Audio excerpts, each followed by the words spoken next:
Vamos a abrir nuestras Biblias, por favor, y lo vamos a hacer. Vamos a estudiar el libro en el Antiguo Testamento, el libro de Samuel, pero ahorita no. Antes de entrar a Samuel, necesito 2 domingos como una introducción para comprender bien este libro. Entonces, esta primera parte de la introducción, antes de ir al libro de Samuel, quiero compartir de manera como una vista panorámica el trayecto del pueblo de Dios de Israel desde que salieron de Egipto hasta que llegaron a la tierra prometida.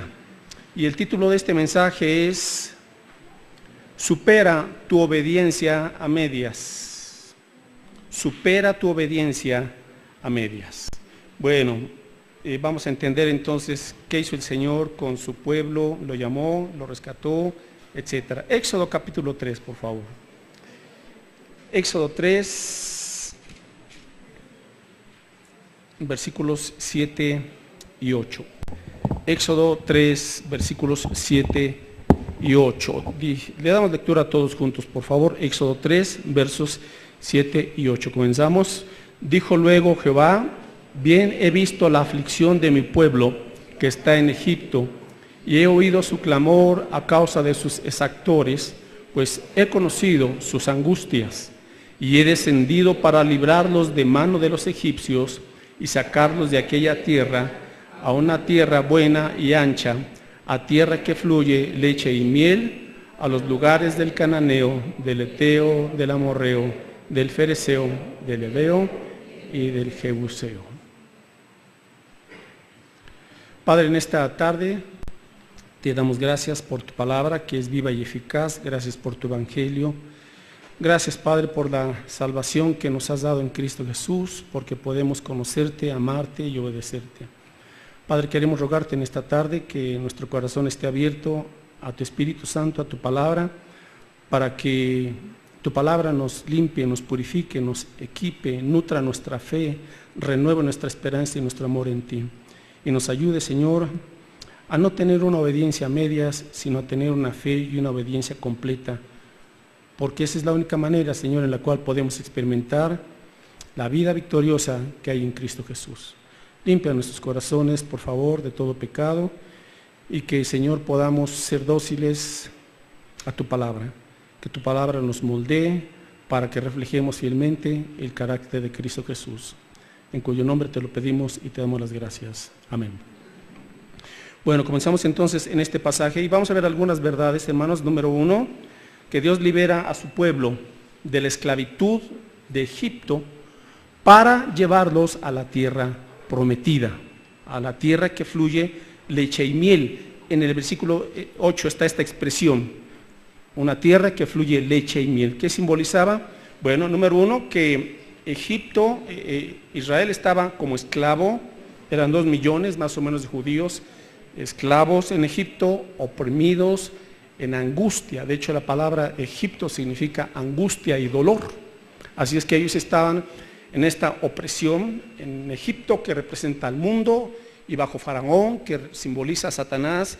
Y cuando no teníamos a Cristo en nuestro corazón, así estábamos esclavizados en el mundo. No lo sabíamos, no lo percibíamos porque estábamos ciegos espiritualmente, pero sí sabíamos del dolor y de las implicaciones que hay en el mundo. Cuando Dios llama a su pueblo, los libra de la esclavitud para llevarlos a una tierra de abundancia. Es decir, igualmente hace Dios con nosotros eso, nos saca de la esclavitud del mundo, pero no nos deja, mis hermanos, al garete, ni nos deja ahí a nuestros propios pasos, sino que Dios nos dice: te voy a sacar de esa opresión, de esa esclavitud, de ese atavismo del mundo, y te voy a llevar a un destino. Tu destino es la tierra prometida, una tierra abundante, ¿verdad? Que en este caso para nosotros los cristianos representa, mis hermanos, la tierra que fluye leche y miel, representa la vida abundante en Cristo. Amén. Así es que Dios nos saca de Egipto, pero no nos deja por ahí flotando. Nos lleva a una vida abundante en Cristo Jesús. Bueno, entonces gracias a Dios por ello. Éxodo 6, verso 6. Éxodo 6, versos del 6 al 8, dice aquí, le dice Dios a Moisés: por tanto dirás a los hijos de Israel: yo soy Jehová, y yo os sacaré de debajo de las tareas pesadas de Egipto, y os libraré de su servidumbre, y os redimiré con brazo extendido y con juicios grandes. Aquí hay tres cosas. Número uno, redención. Eso es la salvación. Dios nos redime, nos liberta, nos hace su propiedad, nos rompe la esclavitud de cualquier tipo de pecado. Verso 7. Y os tomaré por mi pueblo, ¿verdad? O sea, una relación con Dios. Y seré vuestro Dios. Y vosotros sabréis que yo soy Jehová vuestro Dios, que os sacó de debajo de las tareas pesadas de Egipto. Entonces, redención, relación con Dios. Y en el verso 8, y os meteré en la tierra por la cual alcé mi mano, jurando que la daría a Abraham, a Isaac y a Jacob, y yo os la daré por heredad, por herencia, yo Jehová. Número 3, recompensa. Entonces, cuando venimos a Cristo, Él nos rescata, tenemos una relación con Él, y además nos da una recompensa. Desde ya los cristianos tenemos una vida victoriosa aquí en Cristo, y también tenemos una vida celestial y eterna. Eso es parte de la herencia de la recompensa que Dios nos da. Observe lo que Dios hace entonces. Dios nos libera de la esclavitud del mundo para introducirnos a la vida abundante en Cristo. Ok, número 2, vamos con una segunda lección. Una vez que el Señor los saca, los libera de Egipto, ellos tienen que atravesar el desierto para llevarlos a la tierra de Canaán o a la tierra prometida. Pero en ese trayecto comienza una serie de situaciones y de problemas. Y vamos ahora a Éxodo 20, que Dios lleva a su pueblo al monte Sinaí. ¿Y qué es lo que les da Dios ahí, mis hermanos? La ley, Éxodo 20, ¿sí? Dios les da las tablas de la ley, porque eran una nación, un pueblo de esclavos, y para convertirlos en una gran nación, porque Israel debía de ser una luz a todas las naciones paganas, y ese era el propósito de Dios. Los haré un reino de sacerdotes y de reyes, para que ellos dieran testimonio a todas las naciones que no conocían el nombre de Jehová. Bueno, ellos tenían que atravesar ese desierto, y en el monte Sinaí Dios hace un pacto y les da su palabra.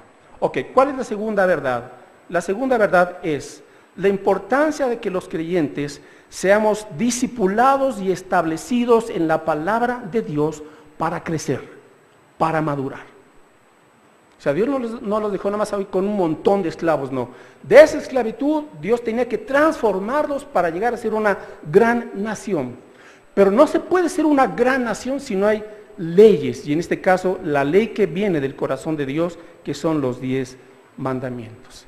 Eso implica el creyente que ha salido ya de Egipto, de esa esclavitud del mundo, ahora tiene que ser discipulado, tiene que ser bien establecido en la palabra de Dios, porque la palabra de Dios es lo que lo va a nutrir, es lo que le va a dar discernimiento espiritual, es lo que le va a dar fortaleza, es lo que le va a apartar del pecado y de la inmundicia. La palabra de Dios, bien establecidos, bien discipulados, comprender las verdades básicas de la Escritura y aplicarlas. Éxodo 24:7. Después de que el pueblo de Dios oye la ley de Jehová, vean la respuesta que ellos tienen, por lo menos ahí, ¿verdad? Éxodo 24:7. Y tomó Moisés el libro del pacto y lo leyó a oídos del pueblo, el cual dijo, ¿qué dijo? Haremos todas las cosas que Jehová ha dicho y obedeceremos. Ese es el punto. El discipulado es enseñarnos a obedecer. Como dijo Jesús, vayan y hagan discípulos a todas las naciones, bautizándolos en el nombre del Padre, del Hijo y del Espíritu Santo, y enseñándoles que obedezcan, que guarden todo lo que yo os he mandado. Entonces no se trata, mis hermanos, de recibir solamente información bíblica, se trata de que lo que yo estoy aprendiendo de la palabra de Dios, lo voy obedeciendo paso a paso, con la ayuda de Dios, porque hasta eso Dios nos ha dado su Espíritu Santo para poder obedecer a Dios. Sin el Espíritu Santo es imposible obedecer a Dios, pero con su Espíritu Santo podemos obedecer la palabra del Señor. Entonces, esta segunda verdad es, el discipulado nos ayuda a ser establecidos en la fe, en una fe firme y en la obediencia a la palabra de Dios. Ok, 3, con una tercera verdad. Cuando ellos están en ese viaje en el desierto,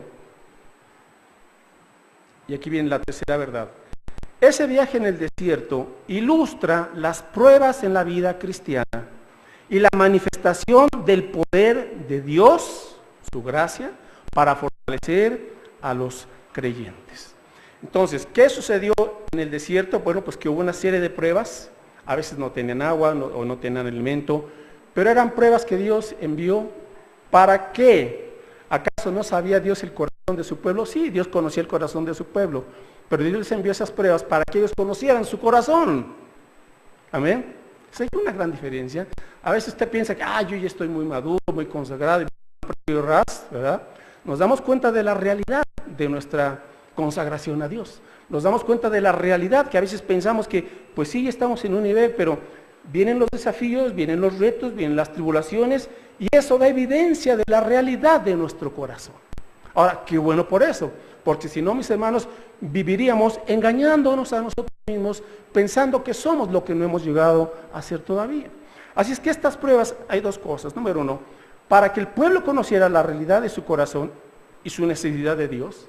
Y por otro lado, para que ellos vieran las maravillas de Dios. Porque cada vez que ellos tuvieron un problema, Dios manifestó su gracia. O sea, a pesar de quejas, a pesar de cómo eran, la gracia de Dios estaba manifestándose. Y Dios hacía milagros, y Dios hacía maravillas, y Dios hizo cosas sorprendentes para que el pueblo se diera que tenían un Dios grande, más grande que sus problemas, más grande que sus necesidades. Era un proceso. Les llevó tiempo. En la vida cristiana, para los que están comenzando su fe en Cristo y para los que ya tenemos también algunos añitos en el Evangelio, debemos entender, mis hermanos, que habrá luchas espirituales. Habrá luchas espirituales. Porque Satanás intentará desanimarnos para que regresemos al mundo, a Egipto. Igual que les pasó a ellos, lo que les pasó a ellos. Números, vamos ahora al libro de Números, estamos en una visión panorámica de este trayecto. Números capítulo 13.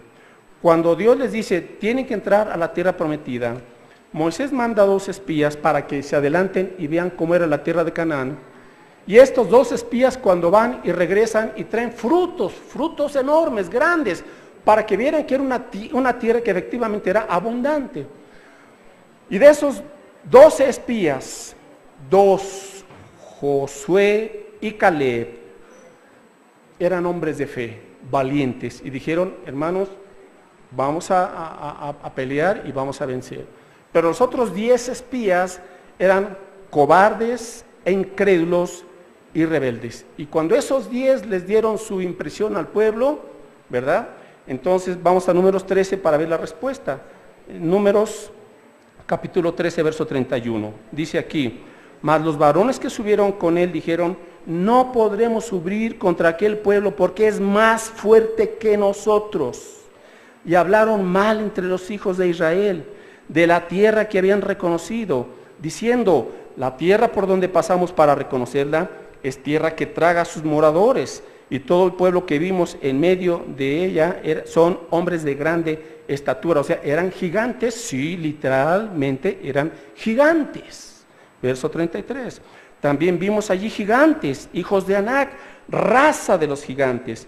Y éramos nosotros, a nuestro parecer, como langostas, así les parecíamos a ellos. ¿Cuál era su problema? Que su visión era la visión de ellos. Cuando usted nada más tiene la visión de usted y tiene una visión carnal, usted siempre verá, usted siempre magnificará los problemas. Siempre. Porque así es la carne. La carne se acobarda, la carne nos hace pequeños, ¿verdad? Y vemos los problemas como imposibles o que no se pueden resolver y no puedo dejar de hacer esto y toda mi vida ha sido así. Y uno dice, gigantes, gigantes, gigantes.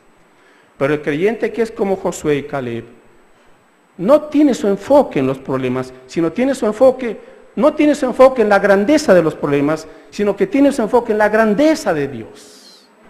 Esa es la gran diferencia. Josué y Caleb tenían esta visión. Ahora, Números 14:1. Entonces toda la congregación gritó y dio voces, y el pueblo lloró aquella noche, y se quejaron contra Moisés y contra Aarón, todos los hijos de Israel, y les dijo toda la multitud, ojalá muriéramos en la tierra de Egipto, o en este desierto, ojalá muriéramos. ¿Alguna vez se ha expresado usted así? Señor, ya llévame, ya no puedo, hay esta situación, hay estos conflictos, y dice, Señor, ya, ¿verdad? Como que se rinde uno y comienza a murmurar, y el esposo que me tocó, y la esposa que me tocó, y los hijos que me tocaron, y aquí y allá. Quejas y murmuraciones. Esos individuos, esos 10 individuos, lograron influenciar, escuche bien, a 2 millones de judíos. Increíble, increíble. Basta una sola persona negativa para contagiar a un montón de gente. ¿Conoce usted a alguna persona negativa, incrédula, rebelde, que toda la vida la ve oscura y gris? Pues tenga cuidado porque si no le vaya a contaminar y al ratito usted también está igual que esta otra persona. Entonces, sin embargo, mis hermanos, habrá siempre también un remanente de discípulos valientes y obedientes a Dios, como Josué y Caleb. ¿Dónde quiere estar usted? ¿En qué grupo? ¿En el de los negativos? ¿En el de los que piensan que todo va a seguir igual? ¿O en el pequeño grupo, como Josué y Caleb, que usted dice, Señor, ayúdame a distinguirme como un Josué, como un Caleb? No voy a permitir, Señor, que los problemas del mundo me opriman y me desanimen y me paralicen. Señor, ayúdame a ser valiente y a tener una fe osada en ti. Entonces, qué bendición son aquellos discípulos, mis hermanos, con los que ojalá que nos topemos y nos discipulen y nos ayuden y sean de inspiración. Ahora usted ya debe de ser de inspiración a otros. Amén. Usted al tener contacto con la gente va a escuchar todo eso, pero usted dirá, ¿qué le voy a aconsejar? ¿Me voy a deprimir al escuchar sus problemas o voy a ayudarle a que levante su fe y su confianza en Dios? Números 13:30.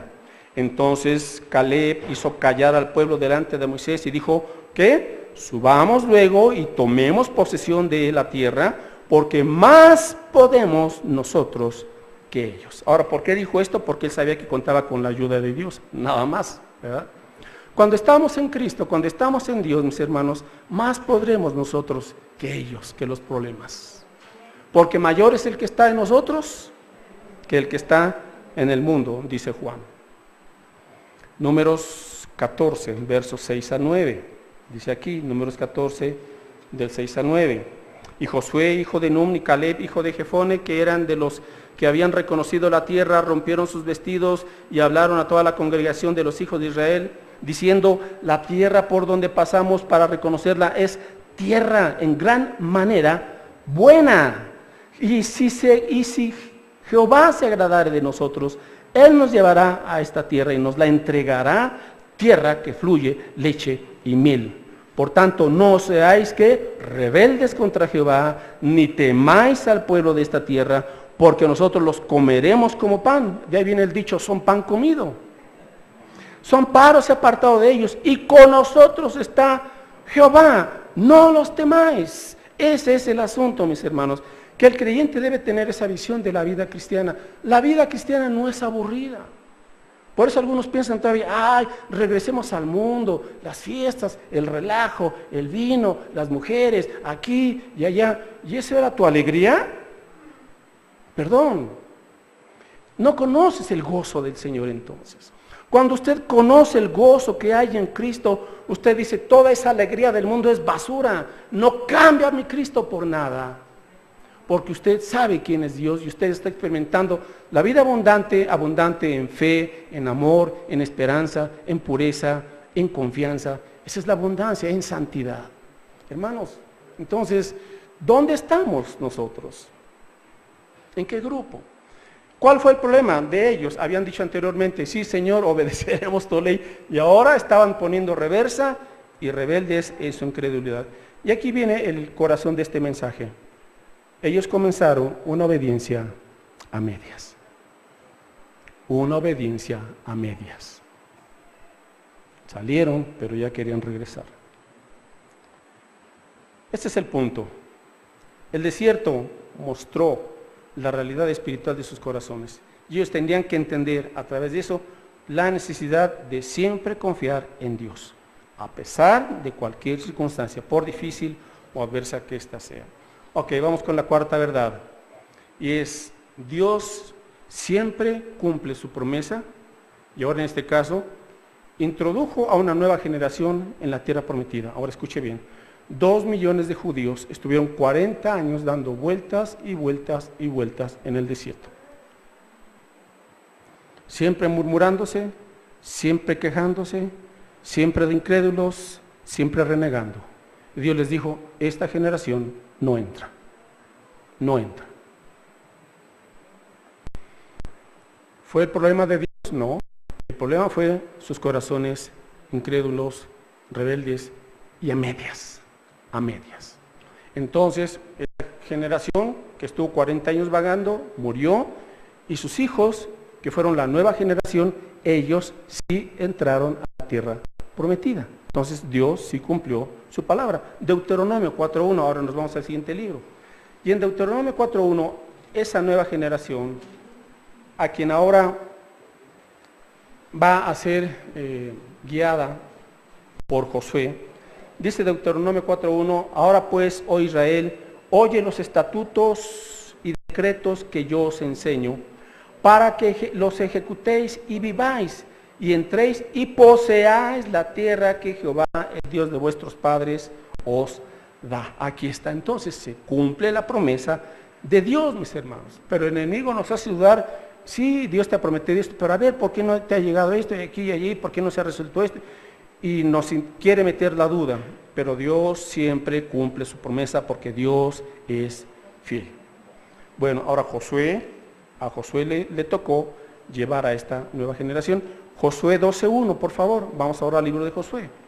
Ya Moisés había muerto. Y Josué 12.1 dice aquí, estos son los reyes de la tierra que los hijos de Israel derrotaron y cuya tierra poseyeron al otro lado del Jordán, hacia donde nace el sol, desde el arroyo de Arnón hasta el monte Hermón y todo el Arabá al oriente. Bueno, esta es la cuarta verdad. Dios cumple su promesa e introduce a esta nueva generación en la tierra prometida. Bien, observe que dice aquí en el verso 1 que Israel derrotó a los enemigos. Ahora, ¿qué sucedió? ¿Por qué vencieron? ¿Sabe usted la clave? ¿Cuál es la clave de Josué, de todo el libro de Josué? ¿Por qué Josué fue un vencedor y logró introducir a esa nueva generación a la tierra prometida? ¿Sabe dónde está la clave? Y esa es la clave para la victoria del cristiano, hermanos. Aquí está la clave. Josué 1, versos 7 al 9. Ahí está la clave. Ahí está la clave. ¿Por qué Josué fue un vencedor? Porque Josué aplicó lo que dice Josué 1, 7 al 9. Le dice Dios a Josué, solamente esfuérzate y sé muy valiente para cuidar de hacer conforme a toda, ¿a qué? A toda, no a medias, sino a toda la ley que mi siervo Moisés te mandó. No te apartes de ella ni a diestra ni a siniestra, para que seas prosperado en todas las cosas que emprendas. Verso 8. Nunca se apartará de tu boca este libro de la ley, ¿qué más? Sino que de día y de noche meditarás en él para que guardes y hagas conforme a todo lo que en él está escrito, porque solo entonces harás prosperar tu camino y todo te saldrá bien. Verso 9, mira que te mando que te esfuerces y seas valiente. No temas ni desmayes, porque Jehová tu Dios estará contigo en donde quiera que vayas. Aquí está la clave. La victoria era que Dios estaba con él, ¿sí? Pero lo que le tocaba a Josué era, ¿qué, hermanos? Era que, Josué, el libro de esta ley. Ahora, a propósito, ¿cuál era el libro de esta ley? Génesis a Deuteronomio, nada más. Todavía no había sido escrito el resto del Antiguo Testamento y menos el Nuevo Testamento. 5 libros para la época de Josué. Le dijo, estos 5 libros, Josué, los leerás y los meditarás de día y de noche. Y hablarás de la ley. Este libro no se apartará de tu boca. Y la aplicarás. Ahora sí, hermanos, podemos ver por qué hay creyentes victoriosos porque están metidos en la palabra. Les llega un problema, les llega una decisión y han aprendido a pensar como Dios. Porque ahora su criterio ya no es el criterio de su corazón, sino su criterio es qué dice Dios, es qué dice la Biblia. ¿Cómo educar a los hijos? ¿Qué dice la Biblia? ¿Cómo desempeñarse bien en su trabajo? ¿Qué dice la Biblia? ¿Cómo llevarse bien en su matrimonio? ¿Qué dice la Biblia? ¿Cómo tomar decisiones sabias? ¿Qué dice la Biblia? ¿Se da cuenta? Entonces Josué fue obediente, no a medias. Se llenó con la palabra de Dios. Fue constante en su lectura, reflexionaba, pensaba, mis hermanos, pero ahora el pueblo de Dios se ha olvidado de la palabra de Dios. Y le dedica a uno tantas horas a otras cosas, a otras distracciones, pero la Biblia nunca se vuelve a abrir el resto de la semana, tristemente. Por eso no hay victoria. Piénselo, piénselo. Josué cumplió este requisito y hubo bendición, hubo victoria mientras él estuvo vivo y también esa generación. Ok, ahora, ellos cruzaron el río Jordán, ¿recuerdan? Primero, la primera generación cruzó el Mar Rojo, que es un símbolo de la separación de nuestra vida para con el mundo. Hemos muerto al mundo, hemos muerto con Cristo, juntamente crucificados con Él. Ya no vivo yo, mas vive Cristo en mí. Muerte al mundo, muerte al yo, muerte a ese Egipto. Ahora, ellos, la nueva generación, tienen que atravesar otro desafío, que era el río Jordán, un río caudaloso. Y ahora le toca a Josué, y Josué les dice a los sacerdotes, bueno, pues tenemos que pasar con el arca del pacto, pero tenemos que dar pasos de fe, no hay de otra. Aquí está el río caudaloso. Dios les había dicho, tienen que ir delante los sacerdotes, así como está el río. No lo voy a parar en seco primero. Como está el río, tienen que atravesarlo. ¿Qué estaba probando Dios? La fe. La fe. Y cuando los sacerdotes comienzan a llevar el arca y comienzan sus pies a mojarse, solo entonces ese río caudaloso se detuvo. Ese es el principio bíblico. Primero obedezco en fe a Dios y luego viene la respuesta. No esté pidiendo señales. Cuando usted sabe lo que es la voluntad de Dios, hágala. Y no a medias, hágala. Cuando Dios ve fe, Dios responde. Por eso dice Hebreos que es necesaria la fe y que crea que existe Dios y que es recompensador de los que le buscan. Dice, porque es imposible agradar a Dios sin fe, sin fe. Así es que, mis hermanos, esta es la enseñanza, la obediencia a la palabra de Dios, volvernos a sumergir en la palabra de Dios, leerla continuamente, meditar y aplicarla, nos dará esa victoria. Ahora, el río Jordán, ¿qué simboliza? Simboliza lo siguiente: tienen que atravesar todos. Y una vez que atravesaron todos, el caudal del río Jordán regresó a su curso. ¿Cuál es la enseñanza? Tiene que llegar un punto en tu vida en donde tienes que entender que la vida cristiana no puede ser vivida a medias.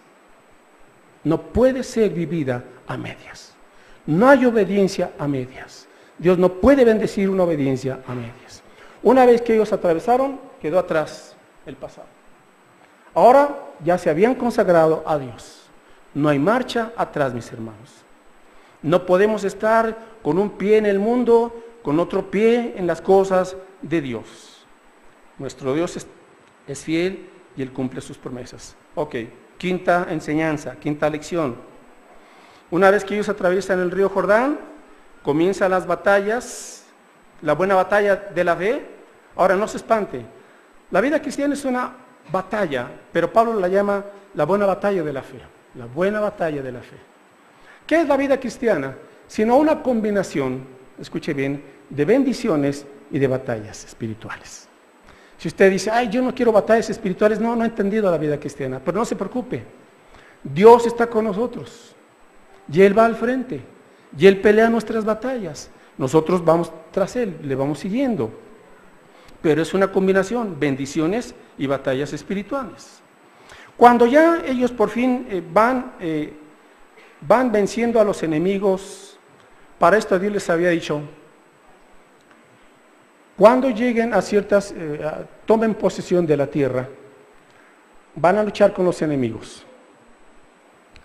Les voy a dar la victoria, pero a esos enemigos los tienen que arrojar, los tienen que expulsar. No tienen que vivir con ustedes, no tienen que quedarse. Fue muy claro Dios, les dijo, cuando lleguen y vencen a sus enemigos, los arrojan. Ahora, ¿por qué? Porque todas esas naciones eran tribus o naciones paganas, que tenían toda una serie de prácticas perversas. Eso es lo que a veces no se puede comprender en la Escritura. ¿Por qué Dios fue exigente en ese punto? Porque Dios sabía de las prácticas perversas que tenían esas naciones. Por ejemplo, adoraban a Baal y a Astarot, deidades paganas. Y entre algunas de sus prácticas eran: si tú quieres que tu tierra sea fértil y quieres tener una buena cosecha, vas a tener que ir al templo de Baal o Astarot y vas a tener que llevar tu ofrenda. O sea, tienes que pagar y acostarte con una prostituta. Ahora, en el templo había prostitutas sagradas, entre comillas, ¿me entiende? Entonces, pues, pagan, se acuestan con las prostitutas y ahí ofrecen también su ofrenda al Dios, a ese Dios perverso. Entonces, y toda una serie, mis hermanos, de prácticas perversas terribles, que dice Dios, no pueden convivir con ustedes. ¿Por qué? Porque si comienzan a mezclarse, sus prácticas van a comenzar a pegárseles a ustedes. ¿Ve? Dios es sabio cuando Dios nos dice hasta aquí, hasta aquí. Pero a veces nosotros pretendemos ser más inteligentes que Dios, mis hermanos. Y comenzamos a hacer una serie de componendas. Obediencia a medias. ¿Ve? Otra vez. Dios se los advirtió, los expulsan. Y cuando los expulsen, toda la tierra, ahora sí completita, será para ustedes. Bien. Ya para este tiempo, vamos al siguiente punto, que Dios ahora les da instrucciones específicas para que ellos tuvieran una victoria plena y continua en la tierra prometida. Bien, el hecho de recibir, de entregar nuestra vida a Cristo, mis hermanos, ese es apenas el comienzo. Ya somos salvos, ya somos del Señor. Pero espérese, hay todo un trayecto en la vida cristiana. Y Dios por eso nos da instrucciones. Y vamos a ver ahorita ya para casi concluir, estas instrucciones. Bien, cuando ya están ellos en la tierra prometida, Josué, antes de despedirse, les da una exhortación final al pueblo de Israel. Y está en Josué 23. Josué 23, Josué habla con esa nueva generación.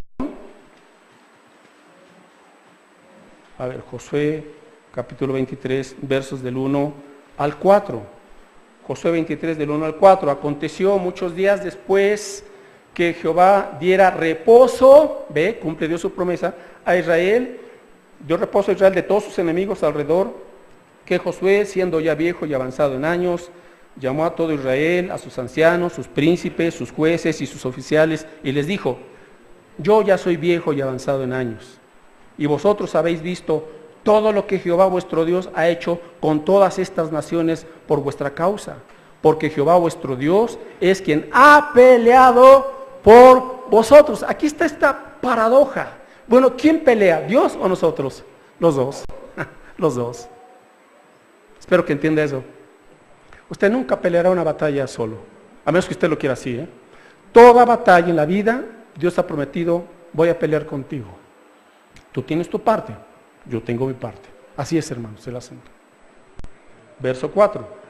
He aquí, os he repartido por suerte en herencia para vuestras tribus estas naciones, así las destruidas como las que quedan, desde el Jordán hasta el más grande, hacia donde se pone el sol. Dice aquí, hasta las que quedan. Ahí hay un problema. Israel no obedeció completamente. ¿Se da cuenta? Permitió que el enemigo, en parte, se quedara ahí. Error. Otra vez, obediencia a medias. Bueno, ahora, ¿qué les dice Josué? 3 grandes cosas. Les da una promesa, instrucciones y las consecuencias. Promesa, instrucciones y consecuencias. Ok, vamos a Josué 23. Josué 23, ahora 5 y 9.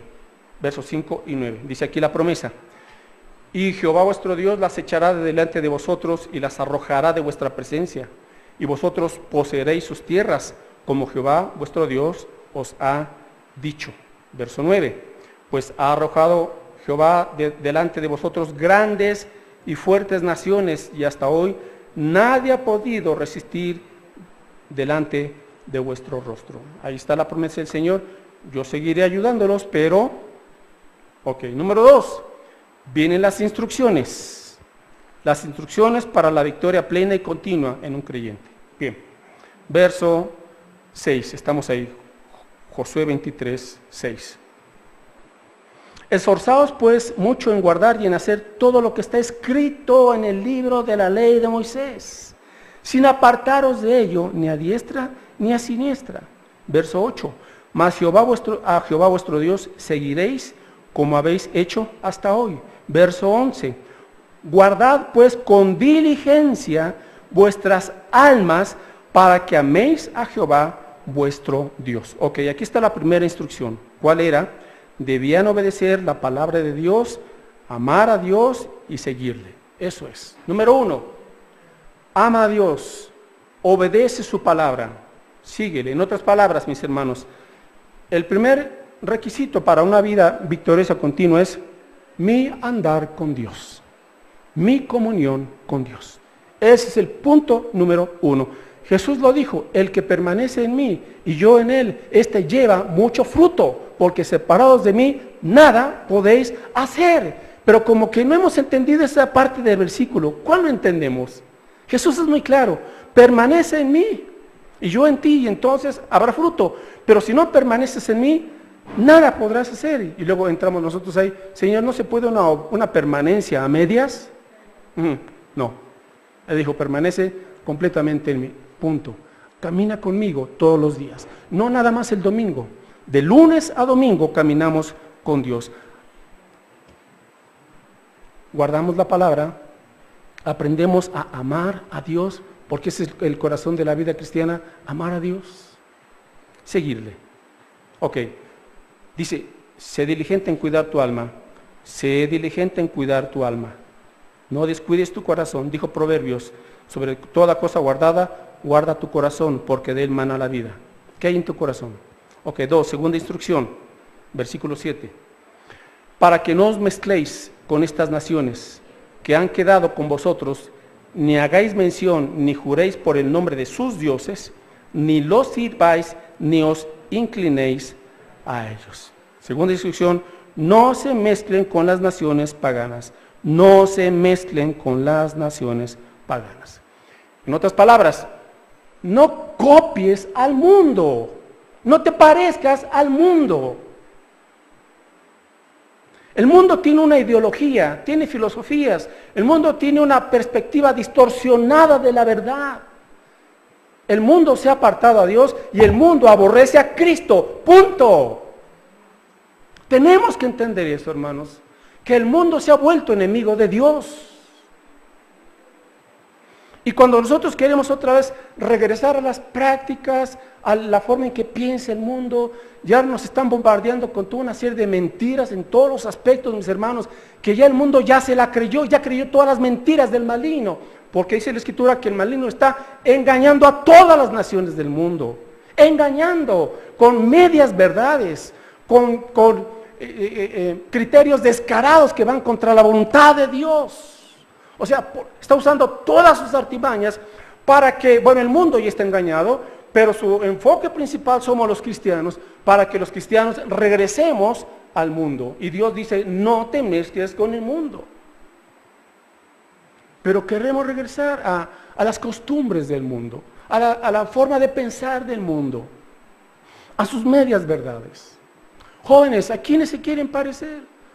Los jóvenes quieren vestir como el mundo y quieren ponerse también sus tatuajes. A ver, tu cuerpo es templo del Espíritu Santo. ¿Te quieres tatuar? Pregúntale a Cristo. Señor, ¿me permites que aquí le pongan tal o cual imagen a tu templo? Porque tu cuerpo es templo del Espíritu Santo. El mundo lo hace y el mundo es la moda ahorita, es la moda. ¿Qué tal si tú dices, pues nada más un tatuaje aquí que diga el nombre ahorita de mi novia, ¿verdad? Juanita. O el nombre ahorita de mi novio, Rodrigo. Y cuando cortes con él, cuando termines con ella, y venga tu futuro, oye, ¿y ahí quién es esta Juanita? ¿Y quién es este Rodrigo? ¿Se dan cuenta? Estoy poniendo más un ejemplo, chusco si usted quiere, pero son modas. Pregúntale a Dios, Señor, ¿cómo quieres que viva? Jóvenes que quieren irse a las fiestas de 2, 3, 4 de la mañana, pero es que mis amigos lo hacen, ¿y qué tiene de malo? Y aquí y allá. Joven, ¿a quién estás siguiendo? ¿Al mundo o al Señor? Decídete, no te mezcles. Ahora, habrá gente inconversa que quizás se puso tatuajes porque no conocían a Cristo. Bueno, pues vienen a Cristo, está bien, no lo estamos avergonzando y nada por el estilo. Lo hicieron porque no conocían la verdad de Dios, punto, ya, ¿verdad? No los vamos tampoco a estar señalando. Bueno, pues fue parte de su pasado. Como todos hemos tenido un pasado, ¿verdad? En distintas formas. Bueno, ahora Dios nos perdonó, nos redimió, nos lavó, nos limpió y nos puso ahora en un nuevo camino. Amén. Bueno, tercera instrucción, verso 7 también, no sigas sus ídolos. No sigas sus ídolos, o sea, limpia tu vida, limpia tu tierra, limpia tu casa de los ídolos. Ten una vida santa. No estés escondiendo cosas que no le agradan a Dios. No estés viendo cosas que le desagradan al Señor. Santidad. De esto hablaré el próximo domingo, primero Dios, un poco sobre qué son los ídolos, cuáles son y cómo vencerlos también. La cuarta advertencia, sirve a Dios, verso 15, sirvan a Dios. En esa instrucción, verso 15. Pero así como ha venido sobre vosotros toda palabra buena de Jehová, vuestro Dios también os había dicho, también traerá Jehová sobre vosotros toda palabra mala hasta destruiros de sobre la buena tierra que Jehová vuestro Dios os ha dado. El texto es Josué 24:15. Josué 24:15, sí, ahí está. Al final les dice Josué 14:15, ahora pues temed a Jehová y servidle con integridad y en verdad, y quitad entre vosotros los dioses, los cuales sirvieron vuestros padres al otro lado del río y en Egipto, y servid a Jehová. Porque tú dirás, pero es que es una tradición, es que mi abuelito y tatarabuelito y mis papás y tenían estas costumbres, pues las tenían, pero ahora tú eres una nueva persona en Cristo. Hay muchas cosas que vas a tener que cambiar con la ayuda de Dios. Verso 15, y si mal os parece, bueno, pues entonces servid a Jehová, escogeos hoy a quien sirváis. Si a los dioses a quienes sirvieron vuestros padres, cuando subieron al otro lado del río, o a los dioses de los amorreos en cuya tierra habitáis, pero yo y mi casa, ¿qué? Serviremos a Jehová. Aquí está, hermanos. ¿A quién vamos a servir? No podemos servir a medias, a dioses y a Dios, al único Dios verdadero. Las consecuencias, vamos a las consecuencias. Esto es tremendo. Ya vimos la promesa, las instrucciones y ahora las consecuencias de la obediencia a medias. Josué 23:12, regresamos. Josué 23:12. Porque si os apartareis y os uniereis a lo que resta de estas naciones que han quedado con vosotros, y si concertareis con ellas matrimonios, mezclándoos con ellas y ellas con vosotros, sabed que Jehová vuestro Dios no arrojará más a estas naciones delante de vosotros, sino que os serán por lazo, por tropiezo, por azote para vuestros costados y por espinas para vuestros ojos, hasta que perezcáis de esta buena tierra que Jehová vuestro Dios os ha dado. Aquí están las consecuencias de la obediencia a medias: lazo, tropiezo, azote, espinas. O sea, no es ningún juego jugar con el pecado, obedecer a medias. Dice el Señor, si ustedes hacen las cosas a medias, van a ser para ustedes un lazo, van a ser para ustedes un tropiezo, van a ser para ustedes un azote en su costado y van a ser espinas para vuestros ojos. Qué tremendo, hermanos, es cuando por nuestra obediencia a medias a Dios hacemos lo que no le agrada al Señor y luego estamos cosechando las consecuencias, ¿verdad? Ahora déjenme dar una palabra de aliento. Si usted fue desobediente, obedeció a Dios a medias y ahora está luchando con consecuencias, bueno, acuda a la gracia de Dios. Amén. Acuda a la gracia de Dios. Señor, te desobedecí, perdón, ayúdame. Y Dios, hermanos, que es fiel y Dios que es un Dios lleno de gracia, nos ayudará, por supuesto. No estoy lanzando aquí una frase lapidaria, ¿verdad? Como decir, ya hizo esto y ya no hay remedio, no, hermanos. Pero sí tenemos que considerar el costo de todo esto. Ahora, si ya nos metimos por ahí en algo que no es, bueno, Señor, ayúdame, e insisto, la gracia de Dios es tan abundante que Dios nos rescata, nos levanta y nos dice, bueno, vamos caminando, ¿verdad?, al frente. ¿Cuál fue el problema de ellos, hermanos? Que cuando uno tolera pecados, pequeños pecados, entre comillas, vienen las consecuencias. Jueces, ahí entramos a Jueces y aquí ya nos vamos a quedar. Jueces 1:21, dice aquí, mas el Jebuseo, Jueces 1:21, mas el Jebuseo que habitaba en Jerusalén, no lo arrojaron los hijos de Benjamín, y el Jebuseo habitó con los hijos de Benjamín, no los arrojaron. Jueces 1:27, seguimos ahí, tampoco Manasés, o sea, de las tribus de Israel, tampoco arrojó a los de Betseán, ni a los de sus aldeas, ni a los de Tanag y sus aldeas, ni a los de Dos y sus aldeas, ni a los habitantes de Ibleam y sus aldeas, ni a los que habitan en Megiddo y en sus aldeas, y el cananeo persistió en habitar en aquella tierra. Jueces 1:29, pero cuando Israel se sintió fuerte, hizo al cananeo tributario, mas no lo arrojó. O sea, le cobró impuestos, y Dios le dijo, ni les cobres impuestos, los arrojas. ¿Capta el asunto tan importante? Como ya se sintieron fuertes, estos los vamos a explotar y se van a quedar con nosotros, pero les vamos a cobrar impuestos. Y Dios dijo, no, ni un centavo de ellos, los arrojan. Pero se creyeron más inteligentes, pues aquí vamos a tener ganancias. ¿Cuántos creyentes por tener ganancias que no le corresponden están descuidando a Dios? ¿Están trabajando más de lo que deben de trabajar? ¿Se olvidan de guardar el día del Señor? ¿Se olvidan de su familia? Porque, pues me está reditando aquí, ¿verdad? ¿De qué se trata? Entendamos la Escritura. Y verso 30, dice aquí, Jueces 1:30, tampoco Zabulón arrojó a los que habitaban en Quitrón, ni a los que habitaban en Nahal, sino que el cananeo habitó en medio de él, y le fue tributario otra vez, el business, el billete. Pues un poquito, Señor, aquí mira un ingreso extrita, y pues ahí tú sabes, a medias, Señor, te doy tu diezmo.